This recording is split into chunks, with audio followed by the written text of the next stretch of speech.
முதல் வாசகம்.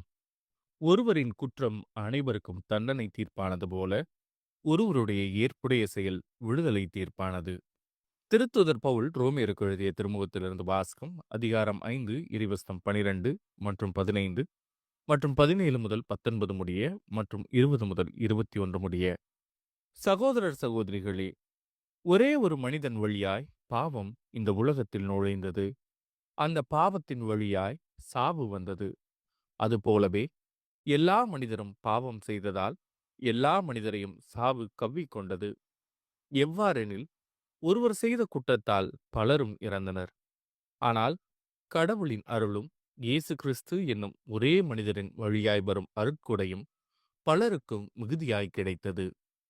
மேலும் ஒருவர் குற்றத்தாலே அந்த ஒருவர் வழியாக சாவு ஆட்சி செலுத்தினதென்றால், அருள் பெருக்கையும் கடவுளுக்கு ஏற்புடையராகும் கொடையையும் இயேசு கிறிஸ்து என்னும் ஒருவர் வழியாக அடைந்து கொண்டவர்கள் வாழ்வு பெற்று ஆட்சி செலுத்துவார்கள் என இன்னும் மிக உறுதியாய் நம்பலாமன்றோ?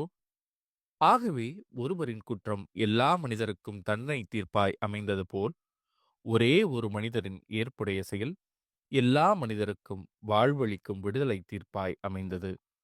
ஒரு மனிதரின் கீழ்ப்படியாமையால் பலர் பாவிகளானது போல், ஒருவரின் கீழ்ப்படிதலால் பலர் கடவுளுக்கு ஏற்புடையவர்கள் ஆவார்கள். ஆனால் பாவம் பெருகிய இடத்தில் அருள் பொங்கி ஒழிந்தது. இவ்வாறு சாவின் வழியாய் பாவம் ஆட்சி செலுத்தியது போல், நம் ஆண்டவர் இயேசு கிறிஸ்துவின் வழியாய் அருள் ஆட்சி செய்கின்றது. அந்த அருள்தான் மனிதர்களை கடவுளுக்கு ஏற்புடையவர்களாக்கி நிலை வாழ்வு பெற வழிவகுக்கின்றது. இது ஆண்டவரின் அருள்வாக்கு. இறைவா, உமக்கு நன்றி.